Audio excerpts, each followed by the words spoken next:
Hello friends, മഴതോരു മുമ്പിലേക്ക് എല്ലാവർക്കും സ്വാഗതം. അങ്ങനെ നമ്മുടെ വൈജ മനുവിനോടൊപ്പം തന്നെ തിരിച്ച് കടപ്പാട്ട് വീട്ടിലേക്ക് വന്നിട്ടുണ്ട് കേട്ടോ. ഇവിടെ നമ്മുടെ രോഹിത്താണെങ്കിൽ അലീനയുടെ ഫോട്ടോയൊക്കെ എടുത്ത് നോക്കി സിറ്റ് ഔട്ടിലിരിക്കുകയാണ്. സങ്കടം വന്നിട്ട് കണ്ണ് നിറഞ്ഞിരിക്കുകയാണ്. ആ സമയത്താണ് അമ്മയുടെ വരവ്. വന്നിറങ്ങിയതുടനെ തന്നെ രോഹിത് അങ്ങോട്ട് ചെല്ലാണ്. അപ്പോൾ രോഹിത്തിൻ്റെ മുഖത്ത് നോക്കിയിട്ട് ഉടനെ തന്നെ നമ്മുടെ വൈജ പറയാണ് കേട്ടോ, ഓ പെറ്റ് തള്ള കുറേ ദിവസം കൂടിയിട്ടാണ് ഇങ്ങോട്ട് വന്നത്, എന്നിട്ട് അവനൊരു മൈൻഡില്ല. അമ്മ എന്താ ഈ പറയുന്നത്? രാവിലെ തന്നെ വഴക്കുണ്ടാക്കാനാണോ ഇങ്ങോട്ട് വന്നത്? എന്താടാ നിനക്ക് തീരെ പിടിച്ചില്ലല്ലേ എന്നും പറഞ്ഞുകൊണ്ട് വൈജി അങ്ങോട്ട് രാവിലെ തന്നെ തുടങ്ങിയിട്ടുണ്ട്. രോഹിത്തിന് ദേഷ്യം വന്ന് കാറിൻ്റെ അടുത്തേക്ക് ചെല്ലുന്നുണ്ട്. മനുവിനോട് പറയുന്നുണ്ട്, എന്താ മനുവേട്ടാ ഈ അമ്മ എന്താ ഇങ്ങനെ? പോട്ടെ, നീ ഒന്ന് സമാധാനപ്പെടറാ. പിന്നെ നിൻ്റെ അച്ഛൻ പറഞ്ഞവരെ എന്തായാലും ഈ പ്രകടനങ്ങളെല്ലാം കണ്ടേ പറ്റത്തുള്ളൂ. അപ്പോൾ അച്ഛൻ ഇനി എപ്പോൾ വരും? വരുമല്ലോ, വന്നു കഴിഞ്ഞായിരിക്കും ഇനി പ്രശ്നങ്ങൾ തുടങ്ങാൻ പോകുന്നത്. അതുവരെ നീ സഹിക്ക് എന്നൊക്കെ പറഞ്ഞിട്ട് അവരകത്തേക്ക് കയറിച്ചില്ല. അപ്പോൾ ബബിതയും കൃഷ്ണമോളൊക്കെ അങ്ങോട്ട് വന്നിട്ടുണ്ട് കേട്ടോ. എന്താടി നിനക്കൊക്കെ ഇത്രയ്ക്ക് ഒരു മടി ഇങ്ങോട്ട് ഇറങ്ങി വരാൻ? ഓ അമ്മ രാവിലെ വന്നുകൊണ്ട് വഴക്കിനാണോ വന്നത്? പിന്നെ അവൾ പോയല്ലോ അല്ലേ ഈ അലീന, പോയതുകൊണ്ടാണല്ലോ അമ്മ വന്നത്. പിന്നെ അല്ലെങ്കിൽ അമ്മ വരുമോ? ഇല്ലല്ലോ. എന്താടി ബബി നിനക്കൊരു കനം പോലെ? ഓ ഞാനൊന്നും പറഞ്ഞില്ല. എന്നിട്ട് വൈജാകത്ത് കയറി കംപ്ലീറ്റ് എല്ലായിടും നോക്കുക കേട്ടോ. എന്നിട്ട് ചോദിക്കണം, എടി ടി വി ഒക്കെ വർക്ക് ചെയ്യുന്നുണ്ടോ? ഇപ്പോൾ വർക്ക് ചെയ്യുന്നില്ല. അതെന്താ, കേട് പറ്റിയോ? അല്ല, ഓണാക്കിയാലല്ലേ അത് വർക്കാവുള്ളൂ എന്നും പറഞ്ഞു ബബിത. വീണ്ടും നമ്മുടെ വൈജയ്ക്ക് ദേഷ്യം വരും കേട്ടോ. നീയൊക്കെ എന്നോട് ഒറ്റ പറയുന്നല്ലടി, കാണിച്ചു തരുന്നുണ്ട് ഞാൻ. പിന്നെ ഇപ്പോഴാണ് എനിക്ക് സമാധാനമായത്. ഇതാണിപ്പോൾ എൻ്റെ വീടായത് ശരിക്കും പറഞ്ഞാൽ. അപ്പം മനു അവിടെ നിന്നുകൊണ്ട് ചിരിക്കുക. എന്താണ് നീ ചിരിക്കുന്നത്? നീ ചിരിച്ചതിൻ്റെ അർത്ഥമൊക്കെ എനിക്ക് മനസ്സിലായി. അല്ല, ഇപ്പോഴാണ് ആൻറ്റിയുടെ വീടായി എന്ന് പറഞ്ഞു. അപ്പോൾ നേരത്തെ ആൻറ്റിയുടെ വീടല്ലേ? നേരത്തെ ഇവിടെ ഒരുത്തി ഉണ്ടായിരുന്നല്ലോ, ഒരു പിശാജ്, അവൾ പോയി കിട്ടിയല്ലോ. എന്താ ആൻറ്റി പറയുന്നത്? അലീന ഇവിടെ നിന്നപ്പോൾ ഈ വീടിൻ്റെ കുറേ ഭാഗങ്ങൾക്ക് അലീന പിച്ചി കഴിച്ചോ, മുറിച്ച് തിന്നോ? പാവ ഇവർക്ക് ആൻറ്റിയുടെ മക്കൾക്ക് വെച്ച് വിളമ്പി എന്തെല്ലാം ചെയ്തു അവൾ. അത് നല്ലതല്ലേ അവൾ ചെയ്തത്. പിന്നെ എൻ്റെ മക്കൾക്ക് വെച്ച് വിളമ്പുള്ള കുട്ടികളല്ലേ, ഒന്ന് പോടാ. അവൾ പോയില്ല, നിനക്കായിരിക്കും ഭയങ്കര വിഷമം. അതൊക്കെ എനിക്കറിയാം. എനിക്ക് വിഷമമുണ്ട്, പക്ഷേ ആൻറ്റിയുടെയും മക്കൾക്കും നല്ല വിഷമമുണ്ട്. ഓ അവരുടെ വിഷമമൊക്കെ ഞാൻ മാറ്റിക്കൊള്ളാം, നീ നിൻ്റെ വിഷമമൊക്കെ നിൻ്റെ കയ്യിൽ വെച്ചോ എന്ന് പറഞ്ഞ് ഇവരങ്ങോട്ട് തർക്കിക്കുകയാണ്. മനു പറയാം, എന്തായാലും വൈജി എനിക്കൊരു കൊട്ട് കൊടുത്തേ പറ്റുള്ളൂ. അതുകൊണ്ടും മനസ്സിലാലോചിച്ചിട്ട് ഉടനെ തന്നെ മനു പറയുന്നുണ്ട്, അതെ ആൻറ്റി അലീന ഇവിടുന്ന് പോയപ്പോഴേ ചില കാര്യങ്ങളൊക്കെ എന്നോട് പറഞ്ഞിട്ടാണ് പോയത്. ആൻറ്റി വിഷമിക്കാൻ പറ്റുന്ന കാര്യങ്ങൾ. അതെന്ത് കാര്യമാടാ? അതിപ്പോൾ വേണമെങ്കിൽ ഞാൻ ഇവരുടെയൊക്കെ മുന്നിൽ വെച്ച് പറയട്ടെ എന്ന് ചോദിക്കുമ്പോൾ പെട്ടെന്ന് നമ്മുടെ വൈജ പേടിച്ചു പോവാം കേട്ടോ. കാരണം ആഗ്രഹമുള്ള കാര്യങ്ങൾ എന്തായാലും മനുവിനോട് പറഞ്ഞിട്ടുണ്ടാവുമോ എന്നുള്ളൊരു ടെൻഷൻ. ഉടനെ തന്നെ പറയാണ്, അതെ വേണ്ട നീ ഇപ്പോൾ ഒന്നും പറയണ്ട. വേണ്ടെങ്കിൽ വേണ്ട, നീ അങ്ങ് അപ്പോൾ പിന്നെ ഞാൻ മനസ്സിൽ തന്നെ വെച്ചേക്കാം അല്ലേ ആൻറ്റി? മനസ്സിൽ വച്ചിക്കണ്ട, നീ അതെല്ലാം എടുത്ത് കളഞ്ഞേര്. അപ്പം ശരി ആൻറ്റി, ഇനി അതോർത്ത് പേടിക്കാനും വേണ്ട, ഞാൻ വെറുതെ പറഞ്ഞതാ. വാടാ രോഹിത്തെ എന്ന് പറഞ്ഞ് രോഹിത്തിനെ വിളിച്ചുകൊണ്ട് നേരെ മേളിൽ പോവാം. ബാബത്തേക്ക് അന്നേരം മുല്ലൊരു സംശയമായി കേട്ടോ. എന്താ ഇങ്ങനത്തെ കാര്യം അലീന ചേച്ചി എന്താ മനുവേട്ടനോട് പറഞ്ഞിട്ട് പോയത്? അമ്മ പേടിക്കാൻ വേണ്ടി മാത്രം ഓടി വന്ന് വൈജിയോട് ചോദിക്കുകയാണ്, എന്താ അമ്മേ കാര്യം? അങ്ങനെ ഒരു കാര്യമൊന്നുമില്ല, നീ പോയേ അങ്ങോട്ട്. എന്നാൽ പിന്നെ മനുവേട്ടൻ അങ്ങനെ പറഞ്ഞതോ? അല്ലെന്നേ, അത് നിന്നോടല്ലേ ഞാൻ പറഞ്ഞത് അങ്ങനെയൊന്നും ഇല്ലയെന്ന്. അങ്ങനെ എന്തോ ഉണ്ട്, അല്ലെങ്കിൽ മനോട്ടൻ അങ്ങനെ പറയില്ല. ദേ പവി മര്യാദയ്ക്ക് മുന്നിൽ പൊക്ക്. അപ്പം ഇതൊക്കെ നല്ല ദേഷ്യമുണ്ട് കേട്ടോ. ഇതെല്ലാം കഴിഞ്ഞ് നേരെ സ്വന്തം മുറിയുടെ അടുത്തേക്ക് ചെല്ലാണ്. മുറിയുടെ ഡോർ എന്താ തുറക്കാത്ത? ഈ മുറി എന്താ അടഞ്ഞിട? എന്തൊക്കെയോ ചോദിക്കുന്നുണ്ട് വൈജ. അപ്പം തന്നെ നമ്മുടെ ബബിതയ്ക്ക് നല്ല ദേഷ്യം വരും കേട്ടോ. ബബിത പറഞ്ഞിട്ടുണ്ട്, ആ മുറി അങ്ങോട്ട് ലോക്ക് തിരിച്ച് നോക്ക്, അന്നേരം അത് തുറക്കും. അല്ലാണ്ട് ഇവിടെ നിന്ന് അത് തന്നെ തുറക്കില്ലല്ലോ. അതെ അമ്മയ്ക്ക് തുറക്കാമല്ലോ, ഞാൻ തന്നെ തുറക്കണമെന്നൊന്നുമില്ല. അത് ശരി, അപ്പോൾ നീ തന്നെ തുറന്നാൽ എന്തെങ്കിലും പ്രശ്നമുണ്ടോ? അപ്പം നമ്മളെ ബബിതയ്ക്ക് നല്ല ദേഷ്യം വരണം. ബബിത പറയാനുണ്ട്, ഓരോരുത്തരുടെ കയ്യിലിരിപ്പും നാക്കും അനുസരിച്ചിരിക്കും ഓരോരുത്തരുടെ സ്വഭാവം. വീണ്ടും വൈജയ്ക്ക് ദേഷ്യം വരാം കേട്ടോ. വൈജ നിന്നോട് എന്തെങ്കിലും ഞാൻ ചോദിച്ചോടി, ഞാൻ കൃഷ്ണമോളോട് ഇല്ലടി പറഞ്ഞത്. അപ്പോൾ കൃഷ്ണൻ വന്ന് സമാധാനപ്പെടുത്തുക. ബബിതേച്ചി ഒന്നും മിണ്ടാതിരിക്കുന്നു. ഇതൊന്നും ലോക്ക് ചെയ്തിട്ടില്ല, ഇതൊക്കെ അടച്ചു വെച്ചിരിക്കുന്നത്, തുറന്നാൽ മാത്രം മതി. ഇതേ കണ്ടല്ലോ. അതിനകത്ത് മുഴുവനും കയറി നോക്കാനുണ്ടോ? ടോയ്ലറ്റും റൂമിൻ്റെ ഓരോ മുക്കും മൂലയും എല്ലാം ഇങ്ങനെ വൈജ കയറി നോക്കുകയാണ്. കൃഷ്ണമോളും ബബിതയും കൂടി ഇതെല്ലാം കണ്ട് അന്തം വിട്ട് കുന്തം പിടിക്കുന്നത് പോലെ നിൽക്കുകയാണ് കേട്ടോ. എന്തൊക്കെയായി കാണിക്കുന്നത് അമ്മ എന്നും പറഞ്ഞുകൊണ്ട്. അവർ നോക്കുന്നതെന്ന് വെച്ചാൽ അലീനയുടെ എന്തെങ്കിലും സാധനങ്ങളോ അവിടെ എവിടെയെങ്കിലും അവൾ വെച്ചിട്ട് പോയിട്ടുണ്ടോ, ഇതൊക്കെയാണ് വൈജയന്തി നോക്കുന്നത്.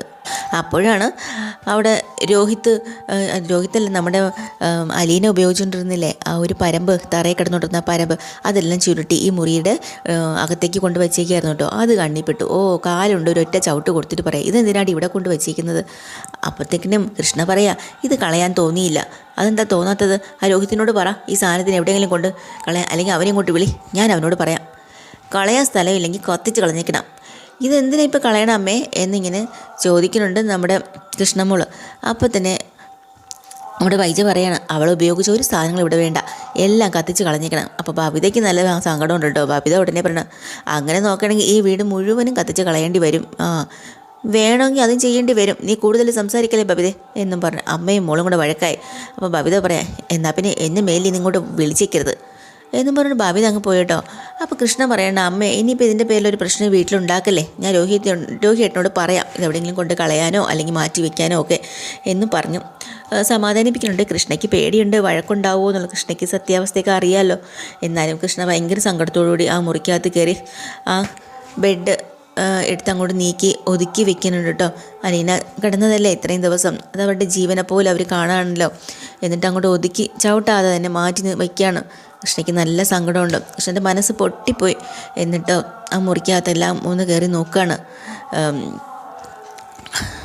കൃഷ്ണ വന്ന് ആ കട്ടിലൊക്കെ ഇരിക്കുന്നുണ്ട്, അലീന കിടന്ന കട്ടിലിൽ.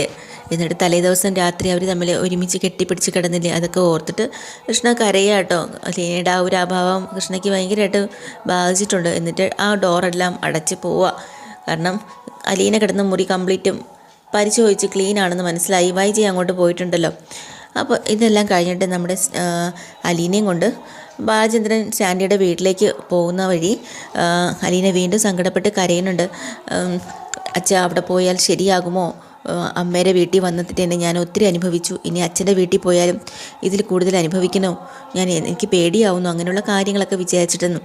അന്നേരമാണ് ബാലചന്ദ്രൻ പറയുന്നുണ്ട്, നീ ഒന്നും കൊണ്ടും പേടിക്കണ്ട, നിനക്ക് അവിടെ ഇഷ്ടപ്പെടുന്നില്ല, വേണ്ട, ബുദ്ധിമുട്ടാണെന്ന് തോന്നിക്കഴിഞ്ഞാൽ അന്നേരം എന്നെ വിളിക്കണം, നിനക്ക് തിരിച്ചു വരാം, നിന്നെ അവിടെ ആരും പിടിച്ചൊന്നും വെക്കത്തില്ല കേട്ടോ. ആ സമാധാനത്തോടു കൂടിയാണ് കൊണ്ടുപോകുന്നത്. അങ്ങനെ കുളത്തൂപ്പുഴ ആ പ്ലാന്റർ സ്റ്റാൻലി ജോസഫിൻ്റെ ആ വീടിൻ്റെ ഗേറ്റിനകത്തേക്ക് കിടക്കട്ടോ. അകത്ത് കിടക്കുമ്പോൾ തന്നെ അലീനയ്ക്ക് അത്ഭുതം. ഇത്രയും വലിയ പരിസരവും വീടും ഒക്കെ ആയിട്ടൊരു ഭയങ്കരമായിട്ടൊരു ബംഗ്ലാവ് പോലെ ആകെ ഒരു വെപ്രാളമായി അലീനയ്ക്ക് ചെന്ന് ഇറങ്ങുമ്പോൾ തന്നെ കേട്ടോ. ആ നേരം നമ്മുടെ സ്റ്റാൻലി ജോസഫിൻ്റെ പരിചാരകരുണ്ടല്ലോ, അവരെല്ലാവരും കൂടെ അടുത്തേക്ക് ചെന്നിട്ട് പറയാനുണ്ട്, സാറ് പറഞ്ഞ ആ പാലക്കാട്ടുകാരനില്ലേ വന്നിട്ടുണ്ട്. അത് ശരി, പാലായിലുള്ള വന്നിട്ടുണ്ടല്ലേ, കൂടെ ആരൊക്കെയുണ്ട്? ഒരു സാരി ഉടുത്ത പെൺകുട്ടി ഇവിടെ ഉണ്ട്. ശരി, അവരെ നിങ്ങൾ വിളിച്ച് അകത്തേക്കിരുത്ത്, ഞാനൊന്ന് ഡ്രസ്സൊക്കെ മാറി വരാം. പിന്നെ കിച്ചണിലേക്ക് വേണ്ട എല്ലാ സാധനങ്ങളും വാങ്ങാൻ പറഞ്ഞതെല്ലാം വാങ്ങിച്ചെല്ലാം വെച്ചല്ലോ അല്ലേ, എൻ്റെ ഗസ്റ്റുകളെ നല്ലപോലെ നോക്കിക്കൊള്ളണം എന്നൊക്കെ പറഞ്ഞ് നിർദ്ദേശം കൊടുത്തിട്ട് അയാൾ ഡ്രസ്സ് മാറാൻ പോവാട്ടോ. ഈ സമയത്ത് പുറത്തേക്ക് വരുന്ന അതിലൊരാൾ വന്ന് സ്വീകരിക്കാൻ വേണ്ടി വരുവാണ്. ആ സമയത്ത് ബാലചന്ദ്രൻ അലീനോട് പറയാണ്, ഇതാണ് സ്റ്റാൻലി ജോസഫിൻ്റെ വീട്. ഇത് വീടെന്ന് പറയാൻ പറ്റില്ല, അദ്ദേഹത്തിൻ്റെ ബംഗ്ലാവ് എന്ന് തന്നെ പറയണം, കണ്ടോ. ആ സമയത്ത് പറഞ്ഞു നിൽക്കുന്നപ്പോഴാണ് അവിടെയുള്ള പട്ടികൾ ഓടിയെങ്കിൽ വരുവാട്ടോ. അലീന രണ്ടുപേരെ നോക്കുന്നുണ്ട്, ബാലേന്ദ്രനും നോക്കുന്നുണ്ട്. 1, 2, 3 പട്ടികളുണ്ടല്ലോ അവിടെ ഇഷ്ടം പോലെ. എല്ലാവരും നിരന്ന് ആ സിറ്റ് ഔട്ടിൽ തന്നെ ഇരിപ്പുണ്ട് ഇവരെ നോക്കിക്കൊണ്ട്. പക്ഷേ അവർ ഓടി വരികയോ ഒന്നും ചെയ്യുകയോ ചെയ്യുന്നില്ല കേട്ടോ. ബാലേന്ദ്രനാണെങ്കിൽ അലീനയുടെ കയ്യെ ഇങ്ങനെ പിടിക്കുകയാണ്, ഇറുക്കി പിടിച്ചിട്ടുണ്ട്, നീ പേടിക്കണ്ട എന്നുള്ള രീതിയിൽ. പക്ഷേ വന്ന് അതിലൊരാളാണെങ്കിൽ നമ്മുടെ അലീനയുടെ കാലിൻ്റെ അവിടെ തന്നെ കിടക്കുകയാണ് കേട്ടോ. വന്ന് കുരയ്ക്കുകയോ ബഹളം വയ്ക്കുകയോ ഒന്നും ചെയ്യണില്ല. അങ്ങനെ അകത്തേക്ക് കയറി വരുന്ന അലീന സ്റ്റാൻലി ജോസഫ് അവിടെ നിൽക്കുമായിരുന്നു കേട്ടോ. അദ്ദേഹം പതിയെ തിരിഞ്ഞ് നോക്കുകയാണ്. മുഖം കണ്ട അലീന ഞെട്ടിത്തെറിച്ച് പോവുക കേട്ടോ. എന്നിട്ട് ആ പഴയ ചായ കൊണ്ട് കൊടുത്തില്ലേ വീട്ടിൽ വന്നപ്പോൾ, കോഫിയൊക്കെ ഉണ്ടാക്കി കൊടുത്ത് ആ മുഖം അങ്ങോട്ട് ഓർക്കുക കേട്ടോ. ഇത് വീട്ടിൽ വന്ന ആളല്ലേ? പെട്ടെന്ന് അച്ഛനോട് തിരിഞ്ഞ് നോക്കിയിട്ട് സംശയം ചോദിക്കുക കേട്ടോ.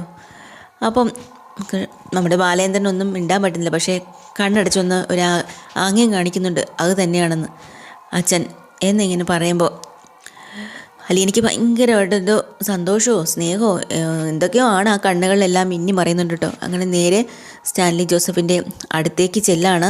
അങ്ങനെ ബാലചന്ദ്രനെ സ്വീകരിക്കുന്നുണ്ട്. വരൂ ഇരിക്കൂ എന്നൊക്കെ പറഞ്ഞ് സ്വീകരിക്കുകയാണ് കേട്ടോ. എന്നിട്ട് കൈ കൊടുക്കാട്ടോ, ഷേക്ക് ഹാൻഡ് കൊടുക്കുകയാണ്. ഞങ്ങൾ കുറച്ച് ലേറ്റായിപ്പോയി. അതൊന്നും കുഴപ്പമില്ല. അത് കഴിഞ്ഞ് നമ്മുടെ അലീനയ്ക്ക് ഷേക്ക് ഹാൻഡ് കൊടുക്കാട്ടോ. ഹലോ അലീന എന്ന് പറഞ്ഞുകൊണ്ട്.